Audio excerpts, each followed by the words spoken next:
Assalamualaikum warahmatullahi wabarakatuh. Berjumpa kembali di channel Keluarga Misterius.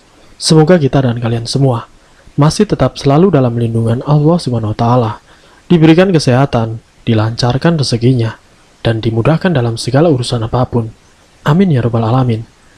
Di kesempatan kali ini, saya akan membawakan kisah misteri yang diambil dari Fadil ZA. Oh iya, di dalam cerita ini, nama dan tempatnya disamarkan semua ya, untuk menjaga privasi pihak yang terlibat di dalamnya. Tak perlu lama-lama lagi, mari kita masuk ke dalam ceritanya. Di kesempatan kali ini, saya akan membawakan kisah misteri yang berjudul Gadis yang Memesan Tempat di Neraka Jahanam. Seperti apa kisahnya? Mari kita mulai ceritanya. Pada suatu hari, tersebutlah seorang gadis yang sudah terpengaruh dengan cara hidup masyarakat barat menaiki sebuah minibus menuju sebuah tujuan di wilayah Iskandaria. Sayangnya meskipun tinggal di bumi yang terkenal dengan tradisi keislaman, pakaian gadis tersebut sangat mencolok. Bajunya yang tipis dan seksi hampir memperlihatkan aura yang seharusnya disembunyikan bagi seorang perempuan dari pandangan pria atau mahramnya. Gadis itu berumur kisaran 20 tahun. Melihat ada gadis yang berpakaian tidak semestinya tersebut, seorang tua yang telah dipenuhi dengan uban segera menegur gadis tersebut. "Wahai pemudi, alangkah baiknya jika kamu berpakaian yang baik, yang sesuai dengan ketimuran dan adat serta agama kamu. Itu lebih baik dari kamu berpakaian begini, yang pastinya menjadi korban pandangan liar kaum pria." Orang tua tersebut memberikan nasihat. Namun saran kebaikan yang sangat berkaitan dengan untuk menjalankan tuntutan agama itu dijawab oleh gadis itu dengan jawaban yang mengejek. "Siapa kamu hai orang tua? Apakah kamu mencoba mengingatkan aku supaya menutup aurat sepenuhnya? Sedangkan tua kandungku sendiri tidak pernah menasehatiku. Apakah kamu ingin aku berpakaian menutup aurat, sedangkan aku masih ingin bebas menayangkan tubuhku di depan umum? Apakah di tangan kamu ada kunci surga? Atau apakah kamu memiliki semacam kekuatan yang menentukan aku bakal berada di surga atau neraka?"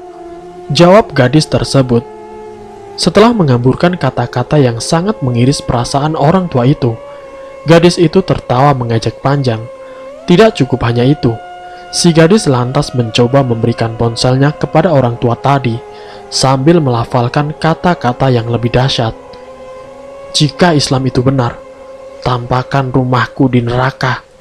Pegang handphoneku ini dan hubungi Allah, serta tolong pesankan sebuah kamar di neraka jahanam untukku," katanya lagi lantas tertawa meledek, tanpa mengetahui bahwa dia sedang mempermainkan hukum Allah dengan begitu biadabnya. Orang tua tersebut sangat terkejut mendengar jawaban dari si gadis manis. Sayang sekali, wajahnya yang ayu tidak sama dengan perilakunya yang buruk. Penumpang-penumpang yang lain turut terdiam, bahkan ada yang menggelengkan kepala kebingungan. Semua penumpang yang berada di dalam bus tidak menghiraukan gadis muda yang tidak menghormati hukum-hukum agama itu, dan mereka tidak ingin menasehatinya, karena khawatir dia akan menghina agama dengan lebih parah lagi.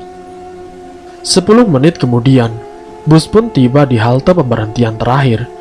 Gadis seksi bermulut pedas tersebut masih tertidur di depan pintu bus. Sang sopir bus termasuk para penumpang yang lain berusaha membangunkannya, tapi gadis tersebut tidak sadarkan diri. Tiba-tiba seorang tua tadi memeriksa nadi si gadis. Sedetik kemudian, dia menggeleng. Gadis itu telah kembali menemui Tuhannya dalam keadaan yang tidak disangka-sangka. Para penumpang menjadi cemas dengan berita yang menggemparkan itu. Dalam suasana kalang kabut itu, tiba-tiba tubuh gadis itu terjatuh ke pinggir jalan. Orang banyak segera berkejar untuk menyelamatkan jenazah tersebut. Tapi sekali lagi mereka terkejut.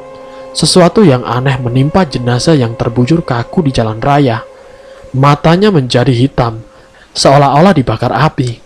2-3 orang yang mencoba mengangkat mayat tersebut juga keheranan, karena tangan mereka terasa panas dan hampir terbakar ketika menyentuh tubuh si mayat.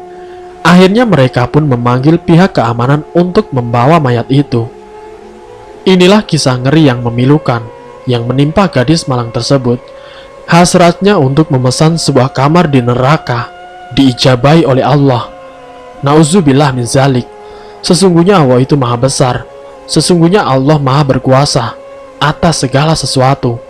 Sangat baik jika kisah ini dijadikan iktibar dan pelajaran, supaya kita bisa lebih mempelajari agama dan menjadi muslim sejati. Jangan sesekali kita mempermainkan hukum Allah maupun sunnah Rasulnya dengan mengejek ataupun menghina. Ingatlah saudara-saudaraku, terkadang kita mencoba melupakan kematian, tetapi kematian akan tetap menimpa kita. Hanya waktunya saja yang akan menentukan siapa dari kita yang akan duluan kembali ke alam barzah. Janganlah menjadi orang yang bodoh. Siapakah orang yang bodoh? Mereka itulah orang yang ingin melawan Allah Rabbil Alamin. Bila saudara enggan melaksanakan perintah Allah, berarti Anda ingin melawan perintah Allah. Sewaktu di sekolah Anda tunduk dengan hukum sekolah. Dalam pekerjaan Anda tunduk dengan hukum yang diatur oleh perusahaan atau majikan Anda. Di dalam negeri Anda tunduk di bawah hukum negara Anda. Jika Anda begitu terobsesi terhadap hukum yang mengatur tersebut, sehingga terlalu takut jika melanggar hukum tersebut, maka Anda juga harus tunduk dengan hukum di bumi Allah yang telah disampaikan kepada Rasul-Nya, yaitu Nabi Muhammad. Marilah kita memohon agar Allah selalu memberi kita petunjuk di atas jalan yang benar, dan agar Dia memberikan kekuatan agar kita selalu dapat menjaga lidah kita, mata kita, dan seluruh panca indera lainnya. Amin ya robbal alamin. Semoga kisah ini bisa bermanfaat untuk kita semua. Ambil sisi baiknya dan buang jauh-jauh sisi buruknya. Terima kasih untuk kalian yang sudah mampir di channel kami. Jika kalian tertarik dengan video kami, silakan tekan tombol like, share, dan komen. Tekan subscribe untuk mengikuti video-video kami yang selanjutnya. Wassalamualaikum warahmatullahi wabarakatuh.